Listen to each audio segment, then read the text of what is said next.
Halo, Assalamualaikum warahmatullahi wabarakatuh. Berjumpa lagi dengan channel saya. Enggak ada. Dari saya Undi, gimana kabarnya teman-teman hari ini? Semakin baik, dan semakin sangat baik.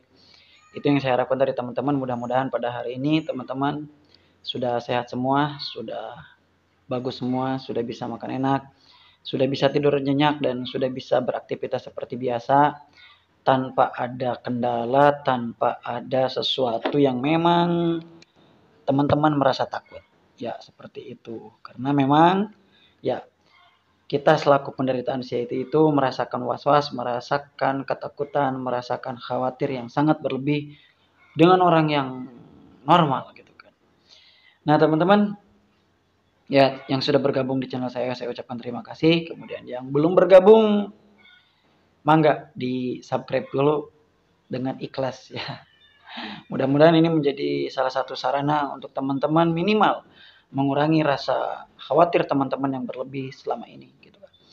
Nah, teman-teman jika teman-teman bertanya tentang masalah apakah manusia di dunia ini punya kecemasan? Semuanya punya.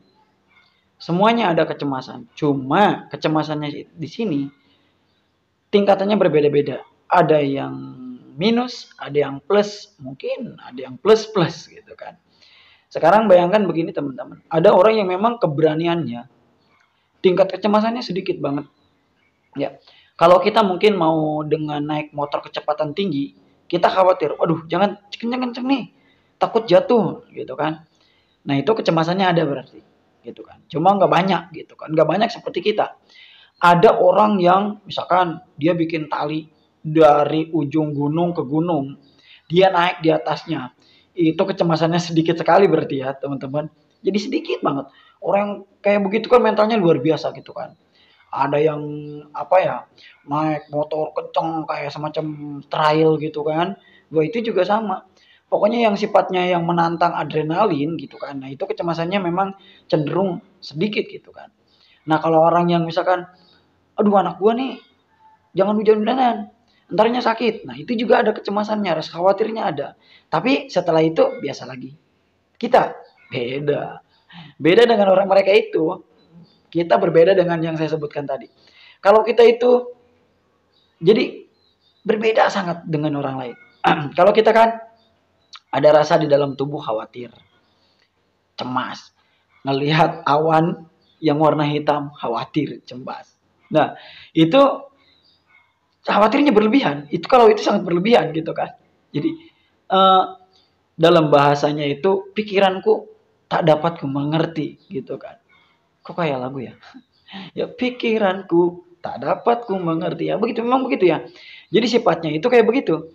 Ya. Jadi orang-orang itu punya kecemasan, semuanya ada teman-teman.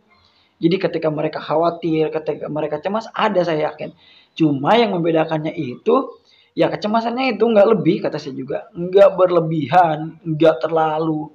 Kalau saya, dulu ya kecemasannya, itu luar biasa teman-teman. Ya, tidak terkontrol sekali.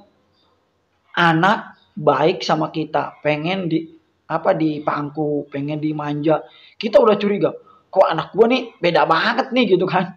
Jangan-jangan, waduh, jangan-jangan lagi tuh mikirnya. Nah, jadi cemasnya itu yang berlebih. Nah, kemudian kalau misalkan ada orang lain, ya saya dulu pernah cerita di video yang mana ya, lupa ya. Pokoknya cek aja. Kita sakit nih, kita sakit, ditengok orang lain, kita seneng ya. Kalau orang normal itu seneng ditengok, teman-teman gua peduli sama gua, gitu kan. Berarti mereka tuh apa ya, masih menghargai kita yang lagi sakit. Mereka datang.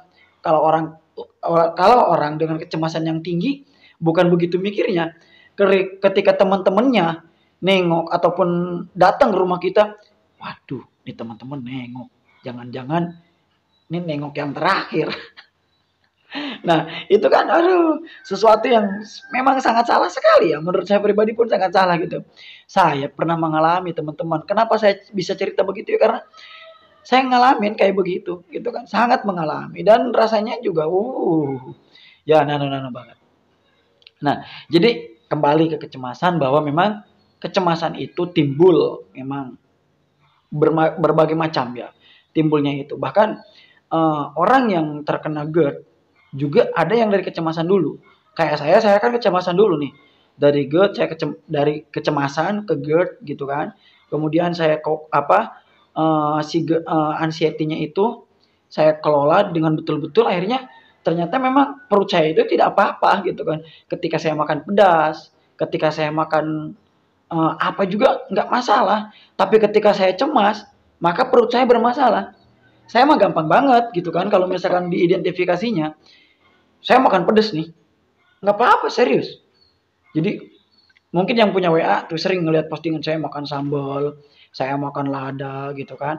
Itu nggak apa-apa. Kayak kemarin nih saya metis, nggak masalah. Gitu kan, metis mangga gitu kan, metis nanas juga. Itu nggak masalah, cuma nggak berlebih aja gitu kan. Tapi ketika saya cemas gitu kan, yang namanya manusia teman-teman ya. Jadi jangan begini, Bang, kecemasannya udah sembuh. Udah, tapi jangan kita berpikir bahwa kecemasan itu tidak akan muncul lagi. Tetap ada gitu kan, karena waktu normal pun kita ada. Jadi kalau saya tuh kayak semacam kerjanya bebannya tinggi, kayak kemarin-kemarin kan, saya kerja luar biasa gitu kan. Akhirnya ke perut itu ada gitu kan rasa kayak semacam perih, mual. Kemudian apalagi ya? Enggak nyaman di perut. Nah, itu ada. Ya, karena memang saya itu didominasinya kalau misalnya kecemasannya timbul, ya biasanya ke pencernaan saya juga bermasalah. Makanya saya sebaik-baiknya itu adalah memperbaiki pola pikir saya. Ya. Nah, kalau misalkan pola pikirnya itu bagus, saya biasanya ke tubuh juga ngerasa nyaman. Tapi kalau misalkan pikirnya udah nggak nyaman, pikirnya udah berat, ke diri saya pun nggak nyaman gitu kan. Kadang saya suka ngeliat kok saya kurus amat, nggak seperti dulu. Padahal mah orang lain, saya nanya ke orang lain, Bang, kamu lihat saya kurus nggak? Biasa aja kayak dulu, begitu begitu aja gitu kan. Tapi kok kita ngerasanya beda gitu kan. Karena itu didominasi kecemasan. Jadi kecemasan itu dia membawa kita ke hal-hal yang memang jauh di luar logika kita gitu kan. Jadi kecemasan ini membawa kita ke hal-hal yang memang selalu negatif pikirannya. Kayak semacam kuku ada garis hitam di sini, kita mikirnya udah macem-macem gitu kan. Kita ngelihat telapak tangan kita berbeda, kita udah macem-macem. Ini saya nih ya, mungkin kecemasan saya itu waktu tinggi. Ini urat kaki saya nih, urat kaki, waduh, kok urat kaki-kaki saya pada biru begini ya? Kata saya. Saya nih jangan-jangan jantung gitu kan. Berdasarkan saya searching Google itu, saya lagi sholat Jumat gitu kan. Yang namanya kecemasan tahu sendiri lah. Ini kaki saya kok pada biru semua kata saya, uratnya.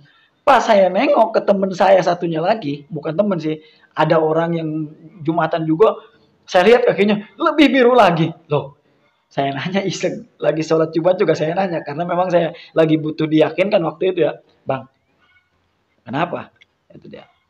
Bang, itu kakinya biru-biru. Kenapa? Oh, dari dulu katanya. Abang punya penyakit jantung? Enggak. Abang enggak cemas biru kayak gitu. Ngapain dicemasin kata dia. Wong biru doang. Kata saya, iya juga ya kata saya. Kenapa saya harus cemas ini dengan melihat kaki urat-urat biru padahal dia lebih biru daripada saya. Aduh kata saya. Nah, dari situ saya mulai belajar bahwa memang kecemasan itu perlu dikurangi gitu kan. Perlu. Kalau dihilangkan sih jangan lah. Kalau kata saya juga kalau kecemasan dihilangkan itu terlalu ya. Karena kalau misalkan orang tidak punya cemas bagaimana gitu kan. Karena manusia itu patutnya ada rasa cemas gitu kan. Tapi di bawah standar lah, jangan terlalu tinggi-tinggi gitu kan. Makanya kepada teman-teman, ya tolong cemasnya dikendalikan gitu kan. Karena kecemasan itu sangat mengganggu fisik kita gitu kan. Saya yakin kecemasan itu sangat mengganggu fisik ya gitu. Karena ya kenapa kita menjadi pucat, karena kenapa kita menjadi tidak bercahaya muka kita, tidak kelihatan gembira, ya karena kecemasan itu gitu kan. Nah oke, itu saja. Ya kurang lebihnya saya mohon maaf. Salam sembuh dari saya, dari Sehundi. Wabillahi taufiq walhidayah. Wassalamualaikum warahmatullahi wabarakatuh.